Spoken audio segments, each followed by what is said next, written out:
The midnight air in Old Timber was thick with the smell of decay and broken dreams. I was under the hood of my rusted Ford pickup, grease coating my knuckles, when I heard voices cutting through the silence from my own house. My 16-year-old daughter Emma's voice carried that particular venom only teenagers could master. Maybe if you weren't such a loser, Dad, Mom wouldn't need to get what she wants from Uncle Jamie. At least he's a real man.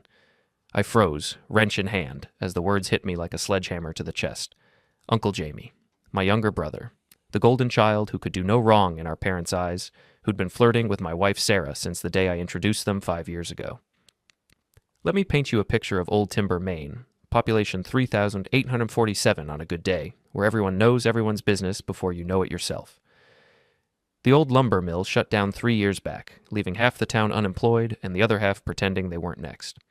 Main Street looked like a mouth with half its teeth knocked out, empty storefronts, peeling paint, and one bar called Murphy's where dreams went to die.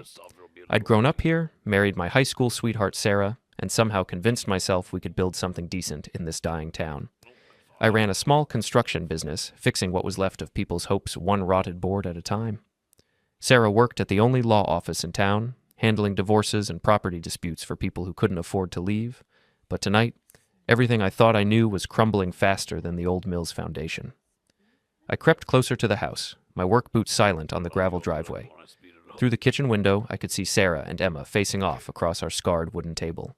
Sarah's blonde hair was pulled back in that tight bun she wore when she was stressed, her green eyes flashing with anger. "Don't talk about your father that way," Sarah snapped, but there was something hollow in her voice, like she was reading lines from a script she didn't believe in. "Why not? It's true, isn't it?" Emma shot back, her phone clutched in her hand like a weapon. "Uncle Jamie's got his own business, his own house, and he actually pays attention to people. When's the last time Dad took you anywhere nice? When's the last time he made you laugh?" Sarah's face went pale, and I saw something flicker across her features. Guilt, maybe, or fear of being found out. "Emma, that's enough." "I saw the texts, Mom. I saw the pictures." My blood turned to ice water. Pictures. Texts. The pieces were falling into place like dominoes, each one hitting harder than the last. I backed away from the window, my mind racing. 5 years of marriage, 16 years of raising Emma as my own after her biological father walked out. And this was what I got. My brother, my own flesh and blood, had been circling my wife like a vulture, and apparently she'd finally given in. The next morning, I waited until Sarah left for work before I made my move. Her phone was her lifeline, but she'd always been careless with her laptop. I knew her password, Emma's birthday, because Sarah wasn't creative with security. What I found made me want to put my fist through the screen. Months of messages, photos, plans to meet when I was out on job sites. The worst part wasn't even the explicit content. It was the way they talked about me, like I was some obstacle to be worked around, some joke they shared between stolen kisses. "He's so clueless," one of Sarah's messages read. "Sometimes I think he knows but doesn't want to face it." Jamie's response made my vision blur with rage. Poor Danny, always was too soft for his own good. Remember when we were kids? He'd cry when Dad yelled at him, but he'd still come back for more. Some people are just born to be walked on. I screenshotted everything. Every message, every photo, every cruel joke at my expense. Then I sat back in my kitchen chair and laughed, not because anything was funny, but because the alternative was screaming until my throat bled. You want to know what really twisted the knife? The timestamp on the first message. It was from 3 months after Sarah and I got married. 3 months. My brother had been planning this from the beginning, and my wife had been weak enough to fall for it. That evening, I decided to come home early from a job. I told my crew I wasn't feeling well, which wasn't exactly a lie. The sickness in my stomach had been growing all day, feeding on anger and betrayal until it felt like it might consume me whole. I parked down the street from my house and walked the last block, staying in the shadows. Jamie's black Mustang, his pride and joy, the car he'd restored with money borrowed from our parents, was parked in my driveway like he owned the place. The front door was unlocked. Of course it was. They felt safe in my own home, secure in the knowledge that I was supposed to be working until 6. I could hear them before I saw them. Sarah's breathless laughter, Jamie's low voice murmuring something that made her giggle like a teenager. I climbed the stairs to my bedroom, each step feeling like I was walking toward my own execution. The door was cracked open, and through the gap, I could see them in my bed. My bed. The one Sarah and I had picked out together when we moved in, where we'd made love, where we'd talked about our future, where I'd held her when she cried about her mother's death. Jamie was on top of her, and Sarah's legs were wrapped around his waist like she was trying to pull him deeper.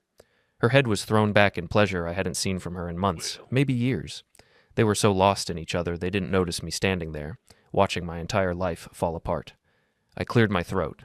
They froze like deer in headlights. Sarah's face went from flushed with passion to white with terror in the space of a heartbeat.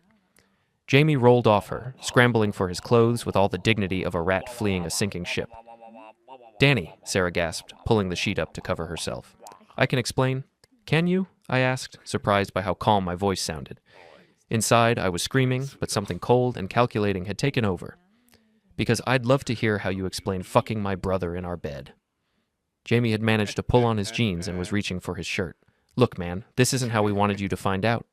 "We?" I stepped into the room, and both of them flinched. "We? How long has there been a we, Jamie?" Sarah was crying now, mascara running down her cheeks in black streams. "Danny, please, just let us explain."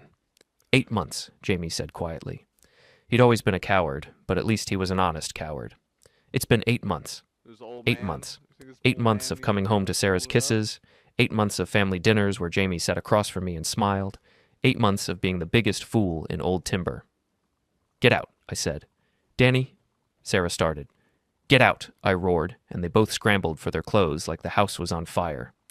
I stood in my bedroom doorway and watched my wife and my brother flee my home like the cheating cowards they were.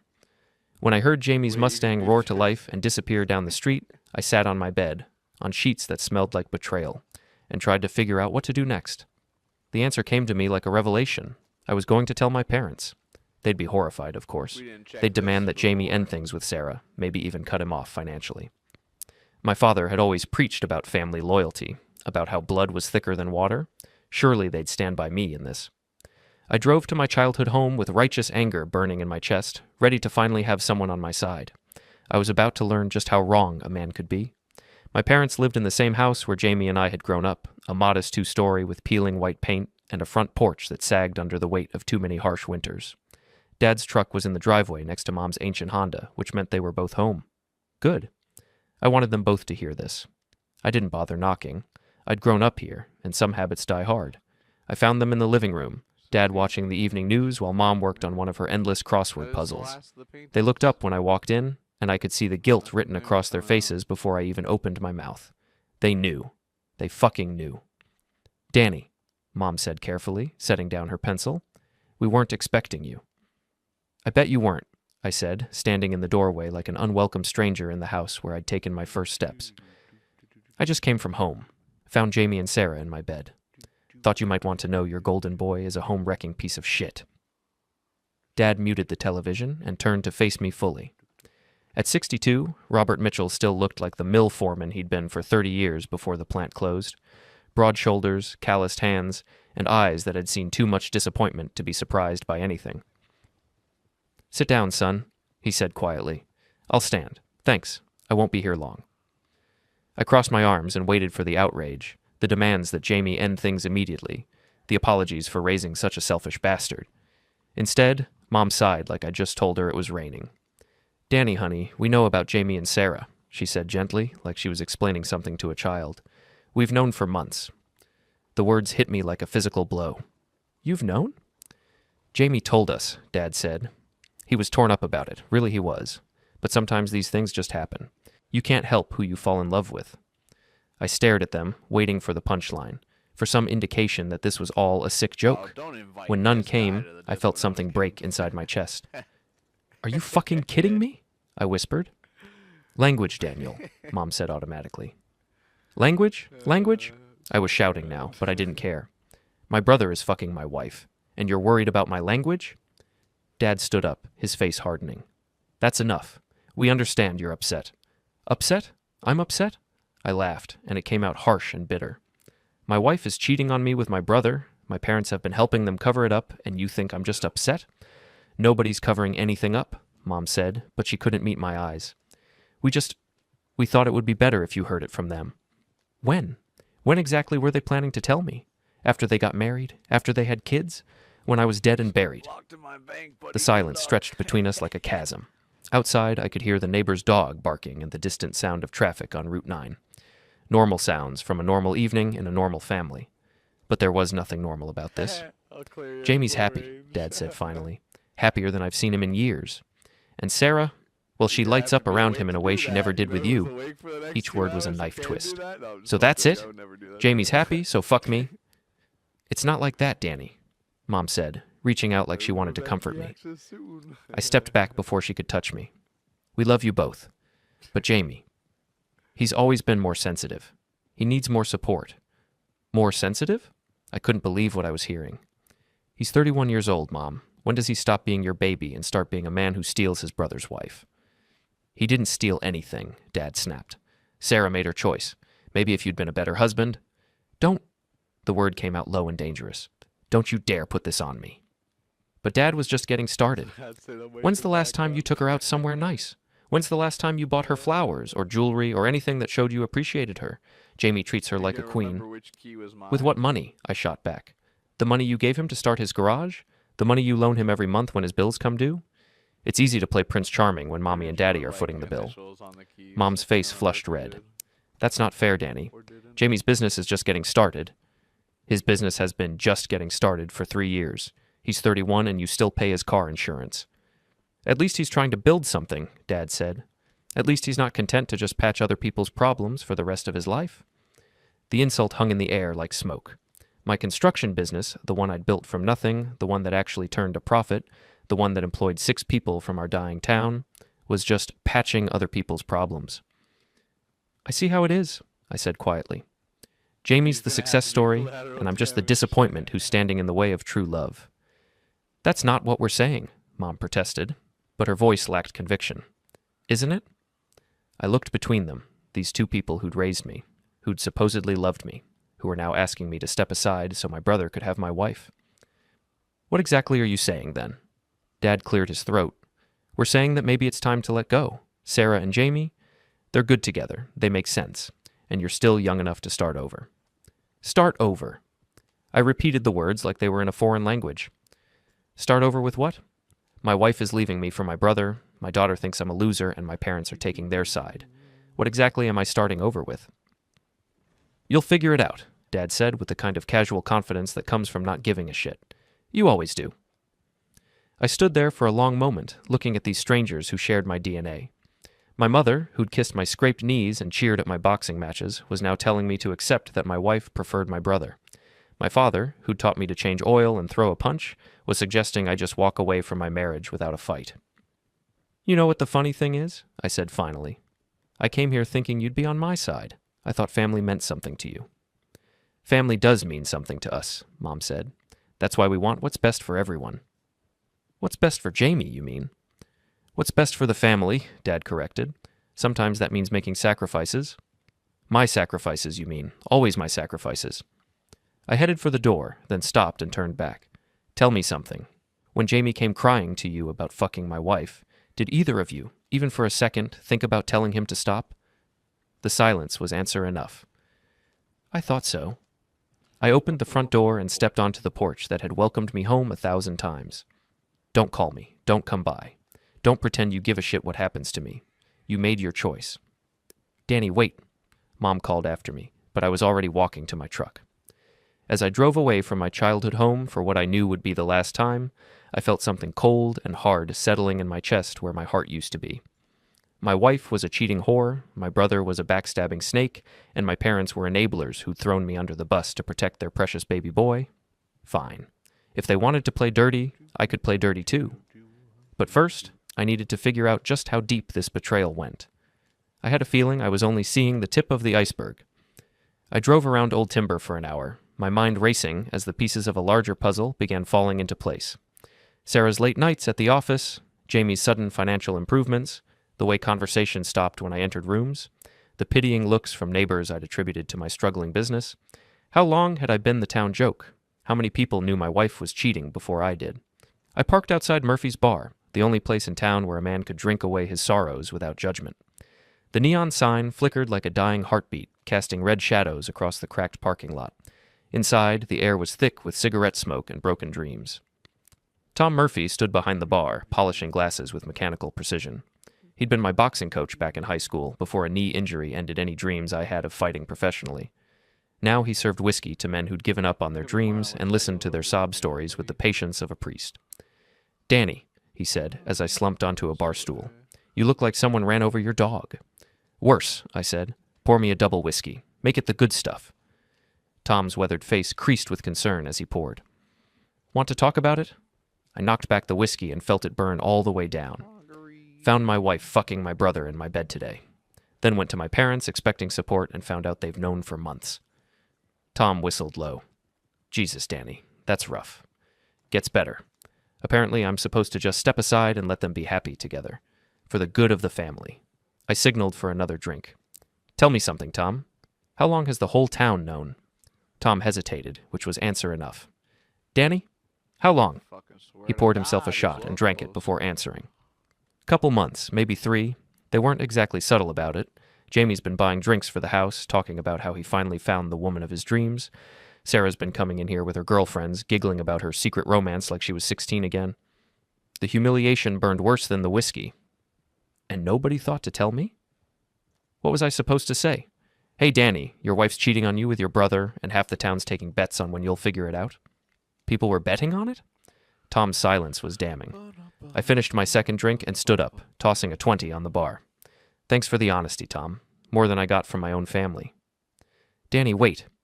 Tom grabbed my arm as I turned to leave. Don't do anything stupid. I know you're hurting, but what? I should just take it? Let them humiliate me and smile while they do it? I pulled free of his grip. I'm done being the good guy, Tom. It's time these bastards learned what happens when you push a man too far. I left Murphy's with a plan forming in my mind. If Sarah and Jamie wanted to play games, I'd show them what a real game looked like. But first, I needed more information. I drove to Sarah's law office, a converted Victorian house on Elm Street that tried to look more prestigious than it was. Her car was still in the parking lot, which meant she was working late, or pretending to work late while she figured out how to spin this disaster in her favor. The building had security cameras, but I knew the blind spots from when I'd installed new gutters last year. I slipped around to the back and used the spare key Sarah kept hidden under a fake rock, because my wife was predictable in all the wrong ways. The office was dark except for the light coming from Sarah's corner office. I could hear her voice through the door, and she wasn't alone. I crept closer, staying in the shadows. Told you this would happen eventually, a woman's voice was saying. Danny's not stupid, just willfully blind. But even he has limits. I recognized the voice. Rebecca Chen, Sarah's best friend and law partner. Rebecca had never liked me, always treating me like I was beneath Sarah's social class. Apparently she'd been more involved in this mess than I'd realized.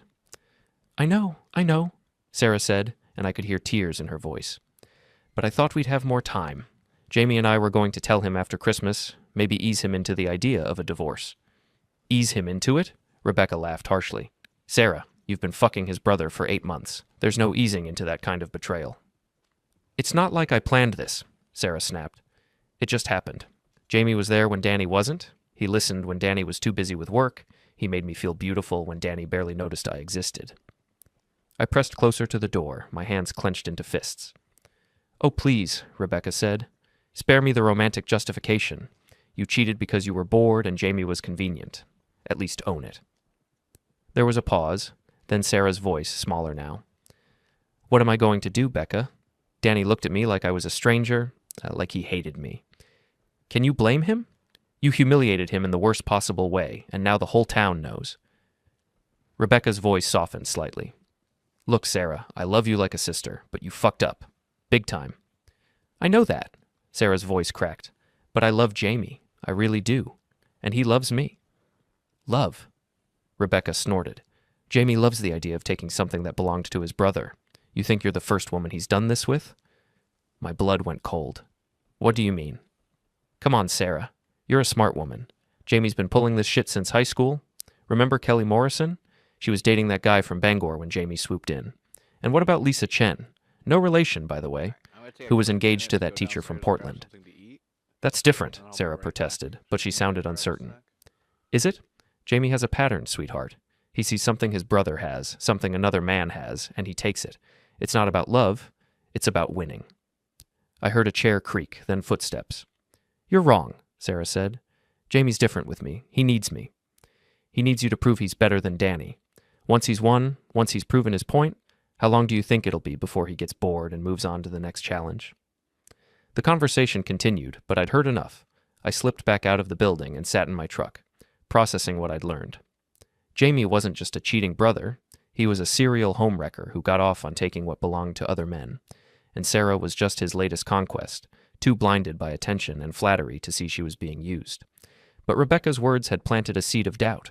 I could hear it in Sarah's voice, the uncertainty creeping in. Maybe there was a way to use that. I drove home to my empty house and spent the rest of the night planning. By morning, I had a strategy that would destroy them all, but I'd need help, and I knew exactly who to call.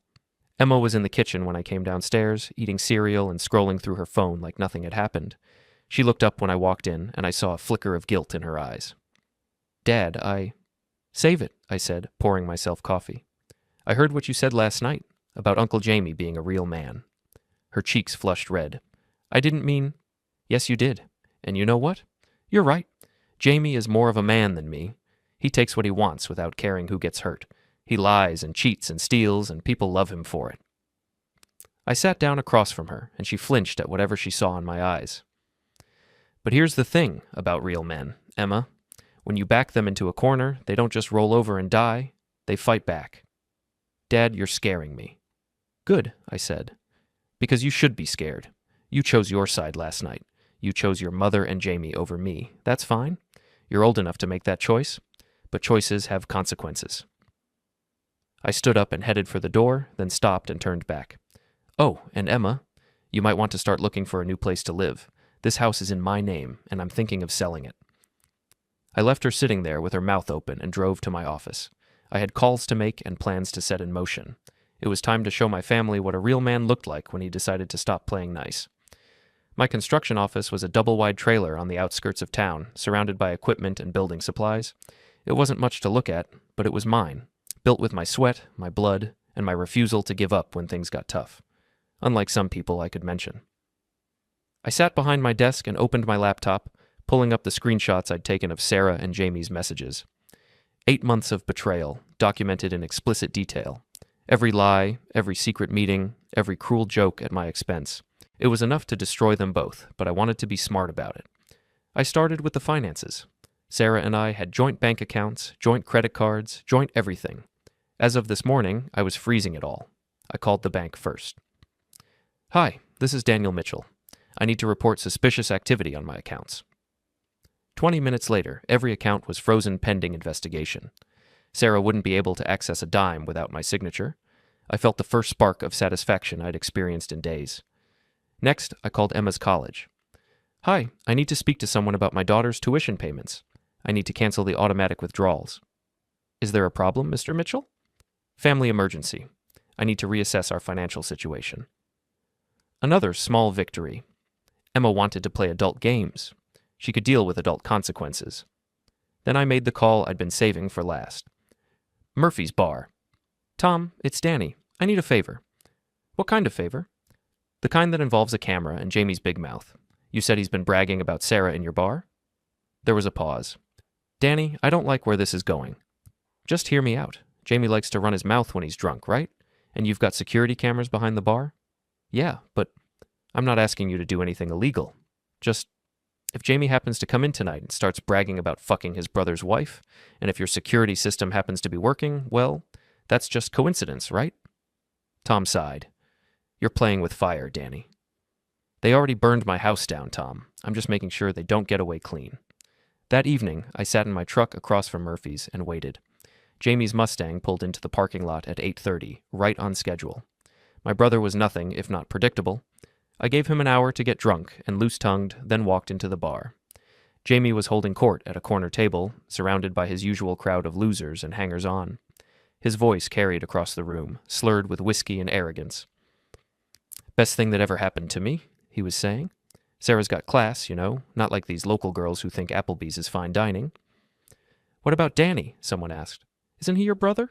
Jamie laughed, and the sound made my skin crawl. Danny's a fucking loser. Always has been. You should have seen him when we were kids, crying every time Dad raised his voice, running to Mommy when the bigger kids picked on him. Sarah told me she's been miserable for years, just waiting for a real man to come along. I ordered a beer from Tom, who gave me a warning look. I ignored it and moved closer to Jamie's table. "She says Danny's pathetic in bed," Jamie continued, his voice getting louder. "Can't satisfy a woman, doesn't even try. She fakes it just to get it over with." The rage building in my chest was white hot, but I kept my face neutral. This was exactly what I needed, Jamie destroying himself with his own words. "So what's the plan?" one of his friends asked. "You gonna marry her?" "Maybe," Jamie said with a shrug. "She's good for now. Great in bed, makes good money, and she worships me like I'm some kind of god. But marriage?" He laughed again. "We'll see. I'm not in any hurry to tie myself down." There it was. Rebecca had been right. Sarah was just another conquest to Jamie, another way to prove he was better than his older brother. The irony was delicious. I finished my beer and left without saying a word. Tom would make sure I got a copy of that recording. The next morning, I put Phase 2 into motion. I called Sarah's law office. "Chen and Associates." "Rebecca, it's Danny Mitchell." There was a pause. "Danny, how are you holding up?" "I've been better. Listen, I need to ask you something, and I need you to be honest with me." "Okay." "How long have you known about Sarah and Jamie?" Rebecca sighed. "Danny." "Just answer the question, Rebecca. How long?" "From the beginning. Sarah told me everything." "And you didn't think to tell me?" "It wasn't my place. Sarah's my friend and my business partner. I couldn't betray her confidence." "But you could let me be humiliated for 8 months?" "I tried to talk her out of it," Rebecca said defensively. "I told her it was a mistake, that she was going to destroy her marriage and her family, but she wouldn't listen." "Because she was in love?" "Because she was flattered. Jamie made her feel young and desirable again.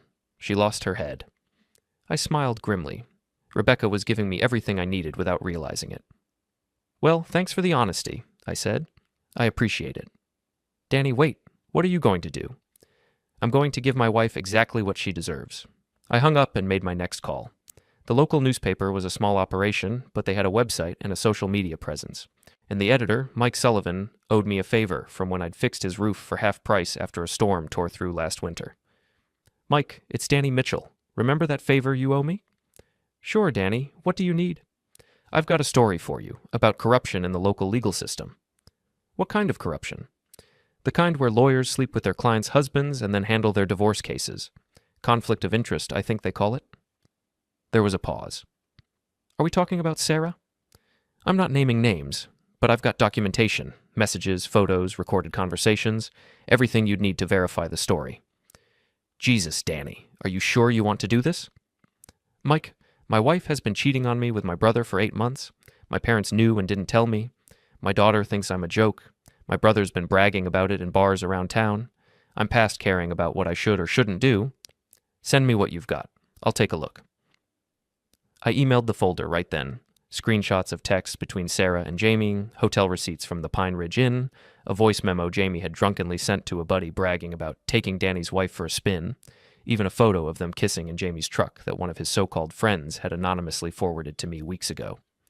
That afternoon, I got a call from Sarah. Her voice was panicked, barely controlled. "Danny, what did you do? I can't access any of our accounts." "I protected our assets," I said calmly. Seemed like the responsible thing to do, given the circumstances. "You can't just freeze everything. I have bills to pay, a business to run." "Should have thought of that before you started fucking my brother." "Danny, please. We need to talk about this like adults." "Adults?" I laughed.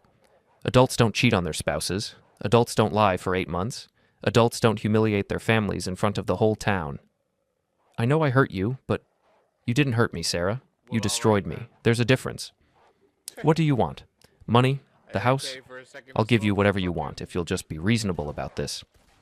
"I don't want your money, Sarah. I want justice." I hung up and sat back in my chair, feeling more satisfied than I had in months. Phase 3 was about to begin, and it was going to be beautiful. By tomorrow, everyone in Old Timber would know exactly what kind of woman Sarah Mitchell really was, and my dear brother Jamie was going to learn that some victories came with a price he couldn't afford to pay.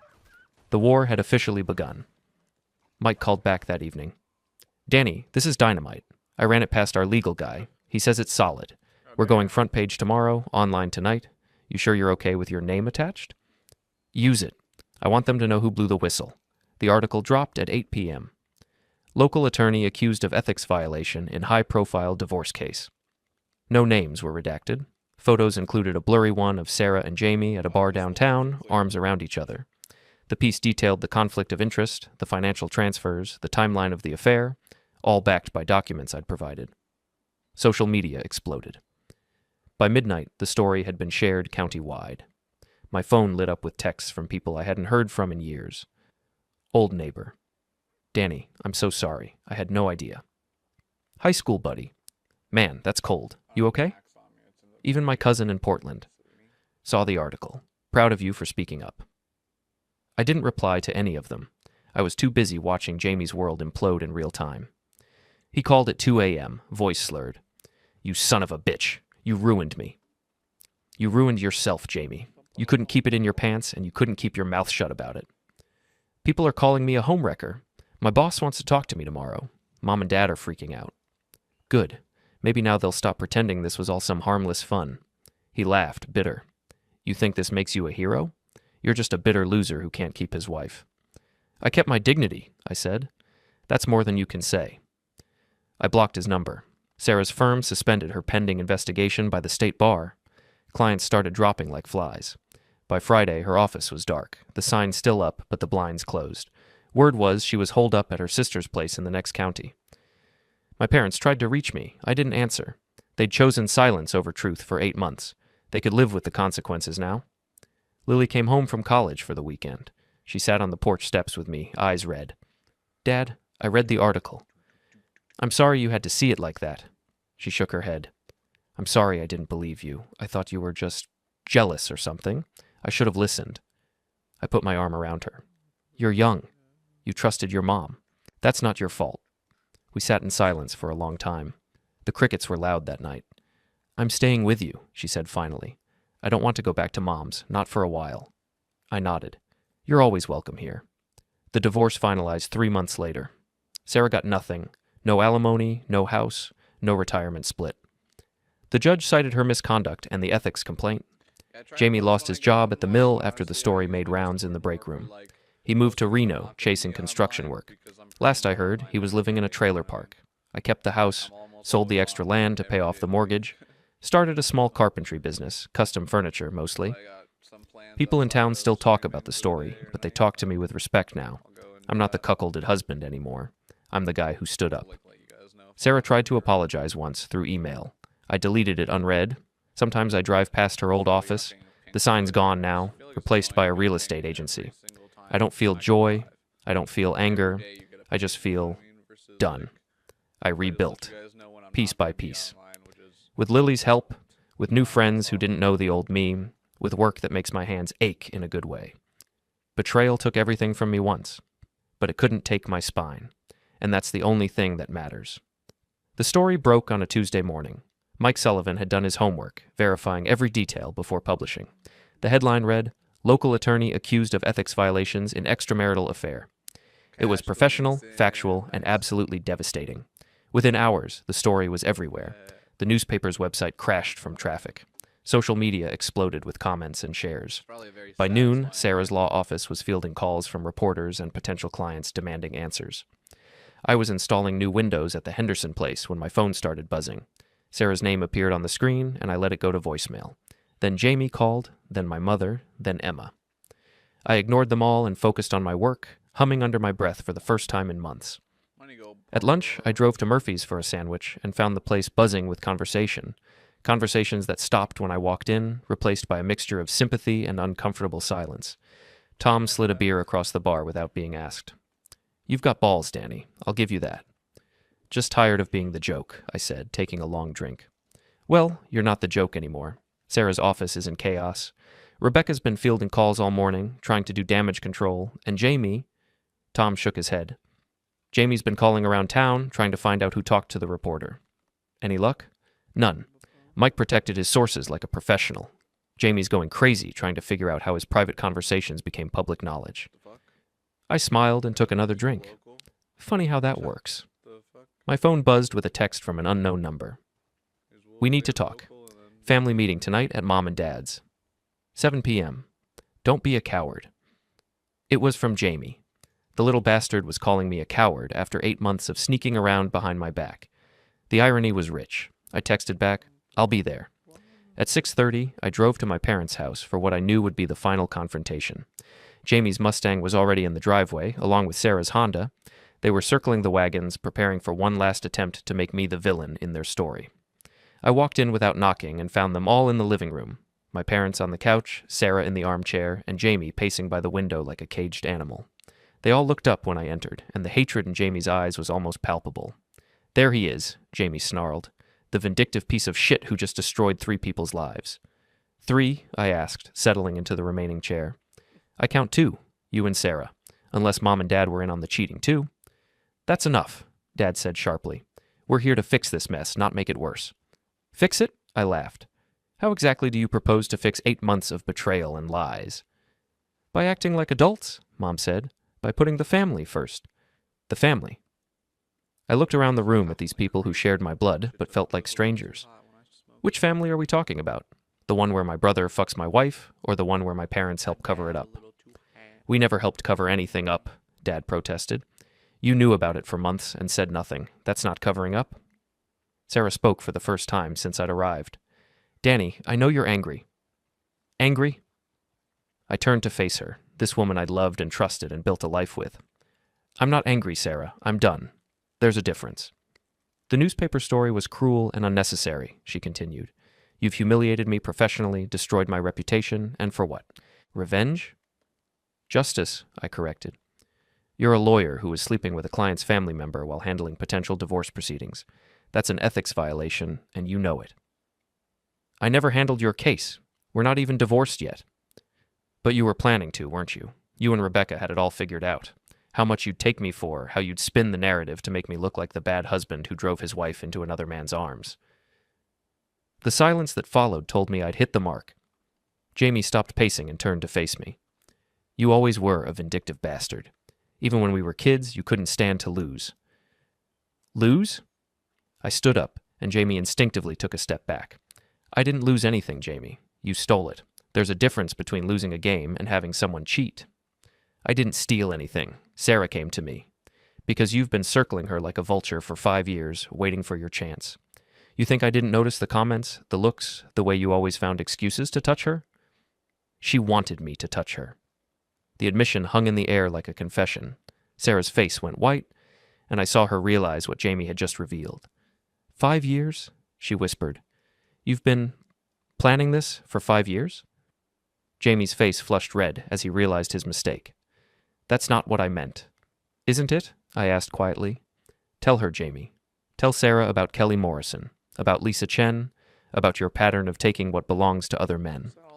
"Shut up," Jamie warned. "Tell her how you get bored once the chase is over. Tell her how you bragged to your friends that she was good for now, but you weren't in any hurry to marry her." I said, "Shut up." "Tell her how you called me pathetic and said she was just waiting for a real man to come along." Jamie lunged at me, but I was ready. 5 years of construction work had kept me strong, and 36 years of dealing with my brother's bullshit had taught me to see his moves coming. I caught his swing and twisted his arm behind his back, forcing him to his knees. "Get off him," Sarah screamed, but she made no move to help. "This is what your real man looks like," I told her, applying just enough pressure to make Jamie whimper. "A coward who sucker punches people and cries when someone fights back." I released him and stepped away.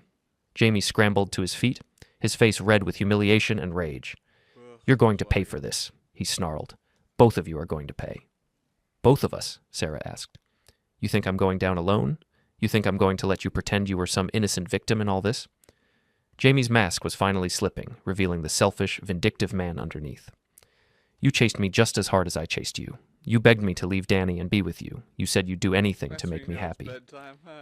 Sarah's face crumpled as she realized the truth. Jamie didn't love her. He'd never loved her. She'd been a conquest, a way to hurt me, and now that the game was over, he was ready to throw her away. "Jamie," Mom said weakly, "that's enough." "No, it's not enough." Jamie turned on our parents with the fury of a spoiled child who'd finally been told no. "You two are just as pathetic as he is. Always trying to keep the peace, always making excuses, always pretending we're some kind of happy family when we all hate each other." The truth was finally coming out. All the resentment, all the jealousy, all the poison that had been festering in our family for decades was spilling into the open. "I've spent my whole life competing with the golden boy," I said quietly, "watching you give him everything while I had to earn scraps.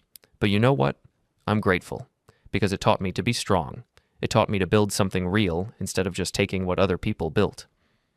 I looked around the room one last time, memorizing the faces of the people who'd betrayed me. I'm done with all of you, I said. Sarah, you'll be hearing from my lawyer about the divorce. Don't expect me to make it easy. Jamie, stay away from me and stay away from my property. Mom, Dad, I hope he was worth losing a son over. I walked to the door, then stopped and turned back. Oh, and Jamie, you might want to check your precious Mustang. Karma's a bitch. I left them sitting in the wreckage of their lies and drove home to pack.